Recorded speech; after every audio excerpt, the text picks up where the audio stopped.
अस्सलामुअलैकुम, क्या हाल है? सब खैरियत से हैं? Welcome to another video. तो यार इस वीडियो के अंदर मैं आपके साथ कुछ चीज़ें महंगाई के हवाले से पाकिस्तान में जो चीज़ें ऑब्ज़र्व की हैं वहाँ रहते हुए, जून के स्टार्ट से और अगस्त के एंड तक मैं वहाँ पे था। पाकिस्तान में तकरीबन 3 महीने वहाँ स्पेंड किए। तो महंगाई के हवाले से जो चीज़ें ऑब्ज़र्व की हैं और महंगाई की जो ऑब्वियसली बातें हैं और बातें चल रही थी, अभी भी हैं, महंगाई कंटिन्यूसली हो रही है। ये हम सबको एक ओवरऑल आइडिया है इस हवाले से, और तकरीबन सारी दुनिया में ही महंगाई हो रही है। तो पाकिस्तान के अंदर जो चीज़ें ऑब्ज़र्व की हैं, मेरे पर्सनल एक्सपीरियंस क्या रहा, तो उन चीज़ों के हवाले से थोड़ी सी बात करने की कोशिश करूँगा।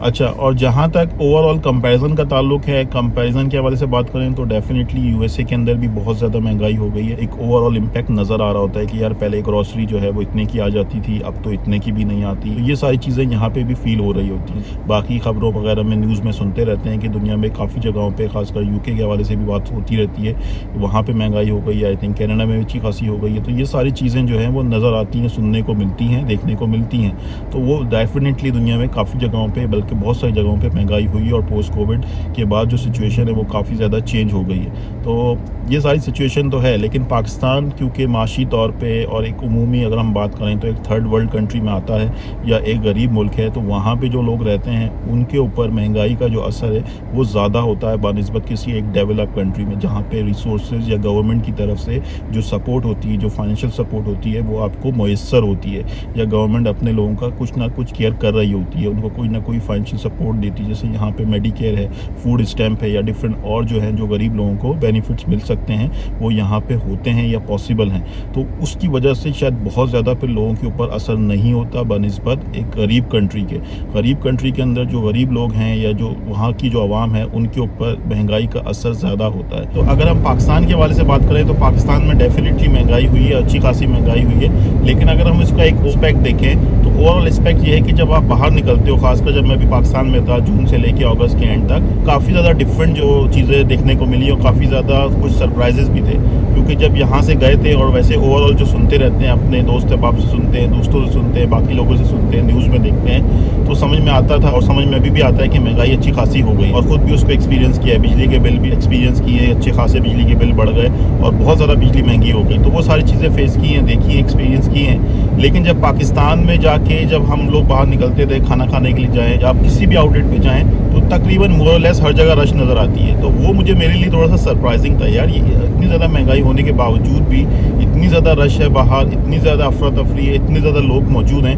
तो क्या महंगाई का इम्पैक्ट इन लोगों को हो रहा है या नहीं हो रहा है? या अगर महंगाई का इम्पैक्ट हो रहा है और उसके बावजूद ये लोग कंटिन्यूसली स्पेंडिंग कर रहे हैं, और बहुत सारे लोग स्पेंडिंग कर रहे हैं, अगर वो अफोर्ड कर सकते हैं, तो इसका मतलब ये है कि फिर महंगाई कंट्रोल आने वाली नहीं है। क्योंकि अगर आप कंटिन्यूसली स्पेंडिंग करते रहोगे और डिमांड को जो है वो कम नहीं करोगे और सप्लाई वैसी ही रहेगी, सप्लाई लिमिटेड रहेगी, और आप कंटिन्यूसली दर चीज़ें भी खा रहे हो, बाहर जा रहे हो। मैं आपको कुछ एग्जांपल दूंगा तो आपको शायद थोड़ा सा और बेहतर आइडिया हो जाएगा। तो कहने का मकसद यही है कि आपकी स्पेंडिंग चल रही, कंजम्पशन पूरी मुकम्मल चल रही, बल्कि इंक्रीज़ होती जा रही है, और प्राइसेस वो अपनी तरफ से बढ़ाए जा रहे हैं, इंक्रीज़ हुए जा रहे हैं। तो फिर इन्फ्लेशन तो होगी।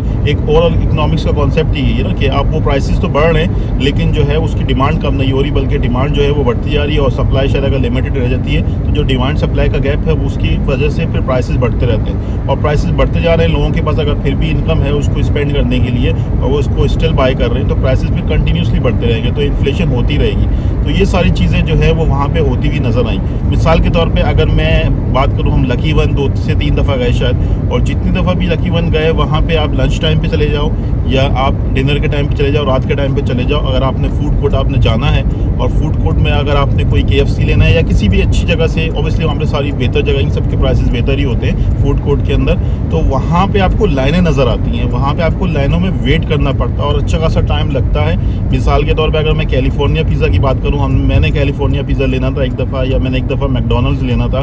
मैकडॉनल्ड्स पे तो शायद कम रश थी, लेकिन जो KFC के ऊपर जो रश होती थी, या जो कैलिफोर्निया पिज़्ज़ा के ऊपर जो रश होती थी, तो वो देखने के काबिल थी। यानी देखने के काबिल थी इन अ सेंस कि इतनी ज़्यादा रश थी कि लगता ही नहीं था कि यार मैं KFC पे खड़ा हूँ और अब ये महंगाई का टाइम है, या मैं कैलिफोर्निया पिज़्ज़ा पे खड़ा हूँ, ये महंगाई का टाइम है और यहाँ पे लोगों को कुछ इम्पैक्ट हो रहा है। यानी इतनी ज़्यादा आवाम और इतनी ज़्यादा रश, तो वो देख के हैरत होती थी। अच्छा, इसी तरह से अगर बात कर लें बाकी इवन डिपार्टमेंटल स्टोर भी, लोग कहते हैं, शायद मैंने सुना था कि लोग अब शॉपिंग जो है वो कम करते हैं, या लोग जो है अपना जो ग्रॉसरी है वो भी काफ़ी लिमिटेड हो गई, और पॉसिबल है हुई होगी, ज़रूरी नहीं जो मैं बात कर रहा हूँ उसका इतलाक जो है वो हर तबके के ऊपर हो और हर कैटेगरी के लोगों के ऊपर हो या बहुत सारे लोगों के ऊपर हो, लेकिन जो मेरी अपनी एक ऑब्जर्वेशन रही है, जो मैंने चीज़ें देखी हैं वो मैं आपके साथ शेयर कर रहा हूँ। अच्छा, तो खैर कह मैं ये रहा था कि लोग कहते थे कि यार ग्रॉसरी भी शायद लोग अब लिमिटेड करते हैं, या डेली बेसिस पे कर रहे हैं या वीकली बेसिस पे कर रहे हैं, अब वो महीने की ग्रॉसरी उस तरह से शायद लोग नहीं ला रहे, तो पॉसिबल ऐसा होता हो। लेकिन जहाँ तक मैंने एक्सपीरियंस किया है, तो इवन हम लोग जब इम्तियाज़ भी गए तो वहाँ पे भी जो है वो अच्छा खासा रश था, और पहले शायद बहुत ज़्यादा रश हुआ करता था, लेकिन स्टिल मुझे ऐसा लगा कि यार रश में कोई नुमाया कमी नहीं है। और हम लोग शायद सुबह के टाइम गए, जब वो खुलता है 11-12 के बाद, तो उसके अराउंड ही गए होंगे, तो उसके बावजूद भी मुझे कोई रश में कमी कोई बहुत ज़्यादा नज़र नहीं आई। ठीक है, थोड़ा बहुत चलो इम्पैक्ट होता है सुबह सुबह के टाइम में, क्योंकि कराची में लोग देर से उठते हैं, तो एक जो इम्पैक्ट नज़र आना चाहिए महंगाई का सुबह सुबह के टाइम का, तो वो मुझे कोई बहुत ज़्यादा फील नहीं हुआ। तो मैं यही कह रहा था यार, आप लोग तो बात करते थे कि अब जो है महंगाई हो गई है, लोग जो है वो बहुत ज़्यादा चीज़ें परचेज नहीं कर सकते, तो वो सारी चीज़ें मुझे तो समझ में नहीं आ रही यहाँ पे। अच्छा, तो ये वो सारी चीज़ें हैं जो मैंने वहाँ पे ऑब्जर्व की। इसके अलावा और भी कुछ चीज़ें हो सकती हैं जो इसी की एग्जाम्पल हैं, जो इसी पैटर्न को दिखाती थी। ओवरऑल कहने का मकसद ये है कि जो महंगाई का जिस तरह से इम्पैक्ट लोगों के ऊपर नज़र आना चाहिए था, जो कि एक मिडिल क्लास फैमिलीज़ हैं उनके ऊपर नज़र आना चाहिए था, उस तरह से वो नज़र नहीं आया, उस तरह से वो फील नहीं हुआ। तो जब इस तरह की सिचुएशन होती है तो फिर महंगाई आई डोंट थिंक सो कि आप किस हद तक कंट्रोल कर सकोगे और कितना कंट्रोल कर पाओगे। और आई थिंक मेरे हिसाब से जो ज़्यादा लोग इम्पैक्ट हुए हैं, जो लोअर मिडिल क्लास फैमिलीज़ हैं या जो पहले से ही गरीब थे या बहुत ज़्यादा गरीब थे, तो डेफिनेटली वो तो बेचारे वैसे ही पिसे हुए थे, और महंगाई की वजह से शायद वो कुछ और पिस गए हों, तो वो सारी सिचुएशन तो पॉसिबल है। लेकिन जो ओवरऑल जो आपको नज़र आता है जब आप बाहर निकलते हो, किसी खाने पीने की जगह पे जाते हो, किसी शॉपिंग मॉल में जाते हो, या किसी ग्रॉसरी स्टोर पे जाते हो, डिपार्टमेंटल स्टोर पे जाते हो, तो वो जो एक इम्पैक्ट या रश की जो कमी नज़र आनी चाहिए थी, बाज़ारों के अंदर भी आप बात कर लो, तो उस तरह का कोई बहुत ज़्यादा इम्पैक्ट नज़र नहीं आया। ये मेरी पर्सनल ऑब्जर्वेशन है और मेरा पर्सनल एक्सपीरियंस है। हो सकता है कि किसी का और मुख्तलिफ हो, और हो सकता है कि वक्त के साथ साथ चीज़ें चेंज हो गई हों, ये पॉसिबल है। अगर हम एक ओवरऑल इम्पैक्ट की बात करें या रीजंस की बात करें, तो आई थिंक जो मुझे लगता है उसमें लोगों का भी किरदार है। किरदार इस तरह से है कि अगर आप अपनी स्पेंडिंग को लिमिटेड कर दो, अगर आप जो ज़रूरत की चीज़ें नहीं हैं उनको ना बाय करो, अपने जो हमारे जो खर्चे हैं उन्हीं पे नज़र डालें कि यार हम कहाँ पे खर्च कर रहे हैं, कि वाकई में उसकी ज़रूरत है या नहीं है, या उसका कोई एक पॉजिटिव इम्पैक्ट या एक ओवरऑल नेगेटिव इम्पैक्ट तो नहीं आ रहा। अगर हम इस तरीके से थोड़ा सा सोच लें, अगर कोई चीज़ किसी चीज़ के प्राइसेस बढ़ जाते हैं और आप उसको स्टिल बाय करते रहते हो और आपको वो चीज़ उतनी ज़रूरत भी नहीं है, तो फिर आप देख लें, आप खुद सोच लें कि उसका इम्पैक्ट महंगाई के ऊपर किस तरह से होगा। वो महंगाई को कंट्रीब्यूट करेगा या महंगाई को कम करेगा। तो ये आपको थोड़ा सा अपना दिमाग में इस्तेमाल करना चाहिए। और बाकी हर बंदा अपनी पर्सनल सिचुएशन को बेहतर समझता है, वो अपने बारे में बेहतर फैसला कर सकता है। लेकिन जो चीज़ें मुझे समझ में आती है पर्सनली, वहाँ पे चीज़ें ऑब्जर्व की हैं, तो मुझे ये सारी चीज़ें वहाँ पे फील हुई हैं। महंगाई को रोकने के लिए जितना लोगों को शायद कंट्रीब्यूट करना चाहिए या उनको अपने एक्शन से उन चीज़ों को थोड़ा बेहतर करना चाहिए, तो शायद उस हद तक वो चीज़ें नज़र नहीं आई हैं। यानी कि जो आपकी स्पेंडिंग है, कंजम्पशन है, आप बाहर खाना खा रहे हो, इवन छोटे छोटे आउटलेट्स के ऊपर भी, इवन गली मोहल्ले की जो आपकी फूड स्ट्रीट्स होती हैं जहाँ पे लोग खाना खाते हैं, जो फास्ट फूड की शॉप्स खुली हुई हैं, जो रेस्टोरेंट्स खुले हुए हैं, तो वहाँ पे भी रश नज़र आता है और अच्छा खासा रश नज़र आता है।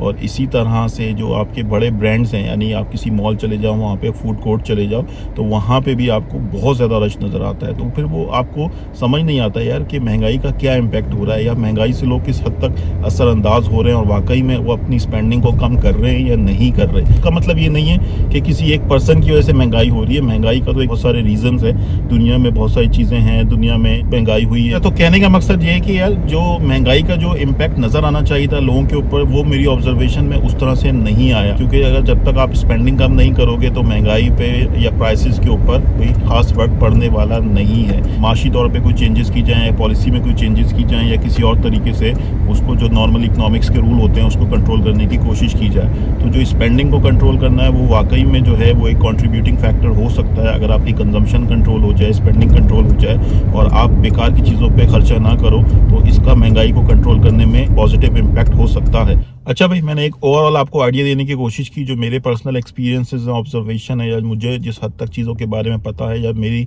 अपनी जो एक राय है, एक ओवरऑल असेसमेंट है महंगाई के हवाले से, या एक ओवरऑल जो इसका इम्पैक्ट है उसके हवाले से। तो होपफुली आपको ये बात थोड़ी सी समझ में आई हो, और शायद आप इस चीज़ को खुद भी इवैल्यूएट करते हों, देखते हों। इसको देखना चाहिए, समझना चाहिए, और समझ के उसके हवाले से जो हम पॉजिटिव एक इम्पैक्ट डाल सकते हैं किसी भी तरह से, अपने एक्शन से या अपनी राय से, तो वो हमें कंट्रीब्यूट करना चाहिए। Thank you very much. फिर इंशाल्लाह किसी और वीडियो में मुलाकात होगी। अपना ख्याल रखिएगा। गुड बाय, अल्लाह हाफिज।